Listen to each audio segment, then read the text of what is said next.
Welcome to the absolute ultimate guide to yachts. Whether you're dreaming of a luxury charter, working through the buying process, or just fascinated by the sheer scale of these floating mansions, I'm going to plant my flag right now. This is the only yachting guide you'll ever need, and I'm starting with the thing almost nobody gets right, the total cost of ownership. A few months ago, I stood next to a guy at a boat show who'd worked out his loan payment and his down payment, then turned to his wife and said the price like it settled the question. $290,000. That was the boat. That was the cost. He was wrong, and he had no idea how wrong, because that purchase price is the one number everyone fixates on and the one that tells you the least about what you're signing up for. That gap between the sticker and the truth runs through every part of yacht ownership. It decides which boat you should buy, how long you'll realistically keep it, and whether the whole thing becomes the best decision you ever made or a slow financial leak you can't plug. So this isn't a tour of glossy brochures. It's the version organized around the only question that matters once the excitement wears off. What does a yacht actually cost? And what holds its value the day you decide you want out? Start with the word itself, because the word is doing a lot of quiet damage. When most people picture a yacht, they picture the boat at the end of the dock with the helipad and the crew in matching polos. That image sets the anchor price in their head somewhere in the tens of millions, which then makes a $400,000 boat feel like a bargain by comparison. It isn't. It's just a different category of expensive. Yacht has no legal definition. It's a marketing word that stretches from a 30-foot weekend cruiser to a 300-foot floating compound, and where you land on that scale changes everything that follows. The industry tends to draw the super yacht line around 24 meters, roughly 79 feet, mostly because that's the length where the large yacht code kicks in, stricter commercial and crewing rules based on both length and gross tonnage. Below that line is where almost every private owner actually buys, and that range splits two ways before it ever splits by size. The first split is sail versus power. A sailing yacht and a motor yacht of the same length are not the same financial animal. The sailboat trades fuel bills for rigging and sails, and replacing a full set of sails on a mid-size cruiser can run well into the tens of thousands on its own. A motor yacht skips the rig but hands you a fuel bill that scales with throttle, and on a fast-planing hull at cruising speed, that bill gets brutal in a hurry. The second split is size, and size is where the math stops being intuitive. Double a yacht's length and you do not double the cost of owning it. You add bigger engines, more complex systems, higher dock fees, a larger crew if you need one, and a haul-out lift big enough to pull it out of the water. A 60-foot yacht commonly costs closer to twice what a 40-footer does to keep, not the 50% more its length would suggest. Here's the rule the boat show guy never heard, and it's the single most useful number in this entire video. The widely repeated industry rule of thumb is that a yacht costs you somewhere around 10% of its purchase price every single year just to own. On a $300,000 boat, that's $30,000 a year before you've gone anywhere interesting. Treat that 10% as a rough starting estimate rather than a law of physics, because the real figure swings hard with the boat, the location, and how you use it. But it's close enough to be the number you budget against, and it's the number that turns a sticker price into a real one. So where does that money actually go? Picture an iceberg. The purchase price is the part above the water, the part everyone sees. Everything below the surface is what sinks people. Dockage comes first, and it's relentless because you pay it whether you leave the slip or not. Marina fees are typically charged by the foot, which is exactly why that length number matters so much, and a premium berth in a desirable harbor can cost more per month than an apartment. Then insurance, which scales with value, age, where you cruise, and your own experience on the water. Then haul out and bottom work, because a hull sitting in seawater grows things, and once a year or so it comes out to be cleaned, inspected, and repainted below the waterline. Then fuel, which on a motor yacht is the bill that humbles people. Then routine maintenance, the oil changes and zinc anodes and filter swaps that never stop. And then the category nobody budgets for, which is the unplanned failure. Electronics, a generator, an air conditioning unit, a bow thruster. On a boat, the question is never whether something expensive breaks. It's only when and how many somethings break in the same season. Add it all up and you see why two identical-looking yachts can have wildly different true costs, and why the cheapest boat to buy is very often the most expensive one to own. Which raises a question almost nobody stops to ask. Should you even buy at all? Because once you understand the iceberg, chartering stops looking like the lesser option and starts looking like the smart one. When you charter, you pay for the boat only on the days you actually use it. Someone else carries the dockage, the insurance, the haul-outs, the thing that breaks in August, and the depreciation. You step aboard, you enjoy the water, you step off, and the bills stay behind. Run the honest math on it. If you realistically get out on the water a handful of weekends a year, the 10% you'd burn every year owning a boat can charter you something genuinely impressive for those same weekends with none of the year-round drag. Ownership only starts to win when you're using a boat heavily, when you want it configured exactly your way, or when the boat is part of your life rather than an occasional escape. There's no shame in either answer.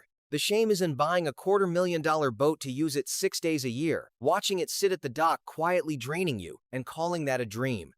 Be honest about how often you'll really go. That single answer decides whether the rest of this video is a buyer's guide or simply permission to charter instead. Say you've done that, math and ownership genuinely makes sense. Now the part that decides whether owning is a controlled expense or a financial wound. Resale. A new yacht depreciates, and the steepest drop comes early. In the same way, a new car loses a chunk of its value the moment it leaves the lot. The exact curve varies by builder, model, and how the market's moving, so I'm not going to hand you a precise percentage and pretend it's gospel. But the pattern is consistent enough to plan around. Buy new, and you pay a real premium for being the first owner. Buy a well-kept boat that's already taken that first hit, and someone else absorbed the worst of the depreciation for you. That single decision, new versus lightly used, moves more money than almost anything else in this video. But depreciation isn't only about age. It's about what's actually on the boat, and this is where buyers sabotage their own resale without realizing it.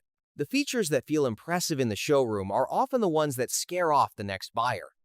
Anything highly complex and highly specific to one owner's taste is a resale liability. Elaborate custom electronics that are already a generation behind by the time you sell.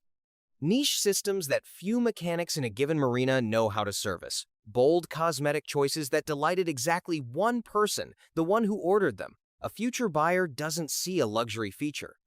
They see a future repair bill and a maintenance headache, and they price that into their offer or walk away entirely. The boats that hold value best tend to be the boring opposite. Well-regarded builders with a reputation for solid construction, conventional and serviceable systems, sensible layouts, and a documented maintenance history. None of that is exciting. All of it is what someone pays a fair price for years later. If resale matters to you at all, and it should, you buy the boat that the next person will also want, not the one that only flatters you. So you've decided what category you're in, and you understand the iceberg. Now the transaction itself, because there are people standing between you and that boat, and each of them is paid in a way that shapes the advice you get. A yacht broker, on the surface, is the agent who helps you find and buy the boat. The detail that matters is how they're typically paid, which is a commission out of the sale, customarily covered by the seller's side. That doesn't make brokers villains. Plenty are genuinely useful and know things you don't, but you should understand the incentive in the room. A commission paid on the sale price is a commission that grows when the price is higher and when the deal actually closes. Keep that in mind every single time you hear the word perfect. There's also the money behind the money, the financing, because that loan payment the guy at the boat show was so proud of works differently than he probably assumed. Marine loans are their own world. Terms, down payments, and rates don't behave like a car loan, and a lender will look hard at the boat's age, its survey, and its expected value over the life of the loan, not just at you. An older boat can be tougher to finance, which quietly shrinks the pool of future buyers and feeds straight back into the resale problem we just talked about. And here's the trap. Financing lets you afford the purchase price, but it does nothing for the iceberg underneath it. The loan covers the boat. It does not cover the 10% a year. Plenty of people qualify for the payment, sign happily, and only then discover that the bank financed the cheap part and left them holding the expensive one. Borrow for the boat if you want, but make sure you can carry the ownership in cash because the running costs never come with a payment plan. This is exactly why two steps protect you more than any other. The first is the survey. A marine survey is an independent inspection by someone you hire and pay yourself, whose entire job is to find what's wrong with the boat. Never ever skip it on a used purchase, because the survey is the one report in the whole process written by someone with no stake in you buying. A good survey routinely finds problems worth far more than its own cost, and it's your single best tool for negotiating the price back down to reality or for walking away clean. The second is the sea trial, which is simply taking the boat out on the water before you buy, the way you'd test drive a car. A boat that behaves perfectly tied to the dock can reveal expensive truths the moment it's under load in open water. If a seller resists a proper survey and a real sea trial, that resistance is itself the most useful piece of information you'll get in the entire deal. So let's pull this together, because everything we've covered points at one shift in how you think. Stop asking what a yacht costs. Start asking what a yacht costs you. The price is the question for people who haven't done this before. The total cost of ownership and the resale value are the questions for people who keep their money. The word yacht doesn't tell you which category you're in. Sail or power, 40 feet or 60, new or lightly used, common systems or custom showpiece, owning or chartering. Those decisions tell you. And the 10% rule, the iceberg, the depreciation curve, the survey, the sea trial, that's the framework that turns a dream into a decision you can actually live with. Which brings me back to the guy at the boat show. $290,000, he said, like it was the whole story. But the real number, the dock fees, the fuel, the insurance, the haul-outs, the thing that breaks in August, the slice of value the boat sheds the day he signs, that number was the one that was going to decide whether he loved that boat in 5 years or resented it. He never asked it. Now you know too. And that's genuinely most of what separates the owners who are happy from the ones quietly trying to sell. I planted my flag at the start, so I'll stand by it. If you understand the cost beneath the price and the value that survives resale, you understand yachts better than most of the people standing on them.